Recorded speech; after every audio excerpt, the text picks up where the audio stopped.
Welcome to this presentation on how to write the CIPD Level 7 questions for 7CO02 assessment for 2024-25. You can visit our website by clicking on link provided in comment sections or chat with us on WhatsApp on clicking link to get best expert help. You will find how to write this question in this video.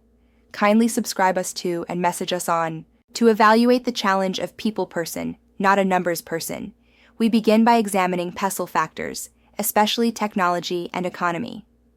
Technological advancement, such as AI-powered analytics and cloud-based HR platforms, provides powerful tools for data collection, analysis, and reporting. These systems convert workforce trends into actionable insights. Simultaneously, economic pressures, including cost control and the need for efficiency, push organizations to justify decisions with evidence. This fosters a stronger need for HR professionals to rely on data, not just instinct. In our organization, the adoption of an analytics dashboard has helped management link attrition patterns to performance management cycles. These examples highlight how external forces encourage more data-led HR practices. By recognizing these factors, we can better understand the necessity of developing a culture where people data becomes a valuable and normal part of business decisions, bridging the gap between people-centric values and evidence-based actions. One core issue behind the people versus numbers mindset is a cultural resistance to data. HR professionals often enter the field due to their empathy, communication, and interpersonal strengths. When faced with spreadsheets and metrics, they may feel out of their depth. The key to overcoming this is to reframe data, not as intimidating statistics, but as human stories revealed through trends. Building confidence requires upskilling and creating an environment where it's safe to admit what one doesn't know. Managers should openly share their learning journeys and promote data exploration in a non-judgmental setting. In our company, framing metrics as a way to tell the story of our people has helped shift perceptions from fear to curiosity. By fostering a growth mindset and ensuring that mistakes in analysis are seen as learning opportunities, we empower HR professionals to move beyond outdated notions and become more comfortable with data as a core tool. A successful strategy to address this challenge involves building data capability within HR teams. This starts with targeted training that demystifies key concepts like turnover analysis, sentiment tracking, and predictive modeling.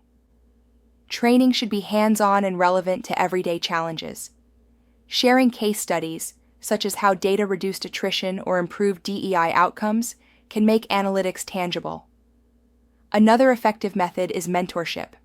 Pair HR professionals with analysts or finance colleagues who can explain technical terms and models. At our company, HR business partner mentorships have yielded quick wins in recruitment forecasting. Lastly, a roadmap for data integration must align with HR's daily workflows, including recruitment, performance management, and engagement tracking. This ensures data practices are embedded, not isolated. Collectively, this approach builds skill, confidence, and credibility, allowing HR to fully participate in data-informed decision-making and dispel the myth that analytics is only for numbers people. Embedding people analytics into core HR practices ensures sustainability. For instance, using data and performance reviews allows leaders to make fairer, more transparent decisions. Similarly, hiring can be optimized by analyzing success traits of top performers. Dashboards help simplify and visualize people metrics, making trends easily digestible. Leadership should review these metrics regularly, not just during annual planning, so people data becomes a standard decision-making tool. However, for analytics to be impactful, data must be consistent and reliable. This requires clean, well-maintained systems and clear accountability. In our company, aligning recruitment data with performance outcomes through integrated dashboards helped us redesign job criteria for better long-term hires. When analytics are embedded and operationalized, they become part of the organizational DNA, rather than a separate or intimidating function. This approach builds confidence, fosters collaboration, and transforms the traditional HR role into a strategic, data-informed partner. Finally, to make lasting change, we must overcome resistance by celebrating small successes. When HR teams use data to improve engagement or hiring outcomes, these wins should be recognized and shared. Gathering ongoing feedback from HR staff about the usefulness and usability of training, tools, and platforms is crucial.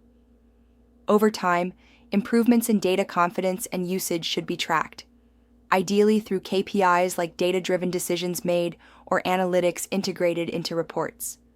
Most importantly, showcase how people data supports broader business goals, like increasing retention, reducing costs, or improving DEI outcomes. In our organization, visualizing engagement survey data alongside turnover rates helped secure funding for well-being initiatives. This clearly demonstrated how people numbers could drive strategy. By linking people data to tangible outcomes, we dispel the notion that HR is separate from business operations. Instead, we build a more confident, data-literate function that contributes meaningfully to decision-making.